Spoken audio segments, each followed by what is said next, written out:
পবিত্র ওমরায় পাঠানো সেই রইচুদ্দিনের বাড়িতে গেলেন চিত্রনায়িকা অপু বিশ্বাস। রইচুদ্দিনের বাড়িতে গিয়ে কি উপহার পেলেন চিত্রনায়িকা অপু বিশ্বাস? রাজধানীর উত্তরার দিয়াবাড়ি হাটে গরু বিক্রি করতে এসে জাল নোট পেয়ে প্রতারিত হয়েছিলেন বৃদ্ধ রইচুদ্দিন। তার কান্নায় কেঁদেছিল পুরো দেশ। সেই ঘটনা নজরে এসেছিল চিত্রনায়িকা অপু বিশ্বাসের। নিজ খরচে তিনি রইচুদ্দিনকে সৌদি আরব পাঠান পবিত্র ওমরা পালন করতে। সেই রইচুদ্দিন ওমরা পালন করে ফিরে এসেছেন, আর তার আমন্ত্রণেই অপু বিশ্বাস গিয়েছিলেন তার গিরামের বাড়িতে।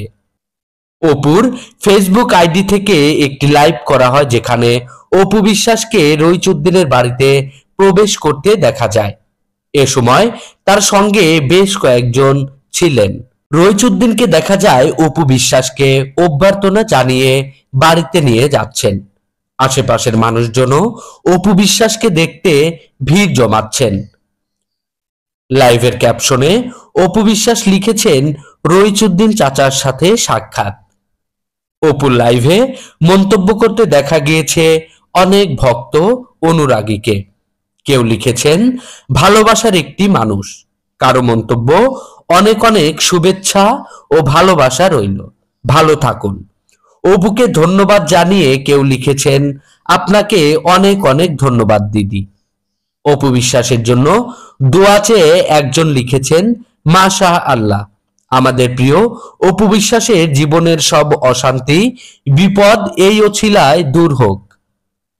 কুরবানি ঈদে রইচুদ্দিন আলোচনায় উঠে আসেন।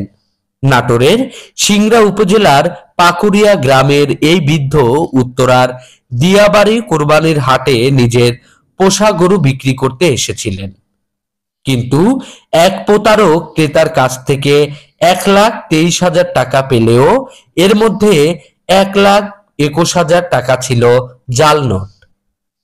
প্রতারণার এই মর্মান্তিক ঘটনার পর হতাশায় কেঁদেছিলেন তিনি, যা ছড়িয়ে পড়েছিল সামাজিক যোগাযোগ মাধ্যমে।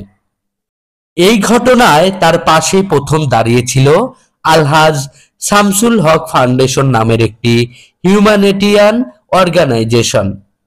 তারা অপুর অর্থায়নের বিষয়টি নিশ্চিত করে জানান, প্রতারিত হওয়ার পরপরই রইচুদ্দিনকে প্রথম ধাপে ফাউন্ডেশনের পক্ষ থেকে দেওয়া হয় নগদ 50,000 টাকা। এরপর আরও বিভিন্ন মাধ্যমে বেশ কিছু সহায়তা পান রইচুদ্দিন। এই মানবিক উদ্যোগে সাড়া দিয়ে তাদের সঙ্গে স্বতঃস্ফূর্তভাবে যোগাযোগ করেন অপু বিশ্বাস। উল্লেখ্য, রইচুদ্দিন চিত্রনায়িকা অপু বিশ্বাসকে সৌদি আরবের খেজুর, জায়নামাজ, জমজম কূপের পবিত্র পানি, তসবিহ সহ অনেক কিছুই উপহার দেন।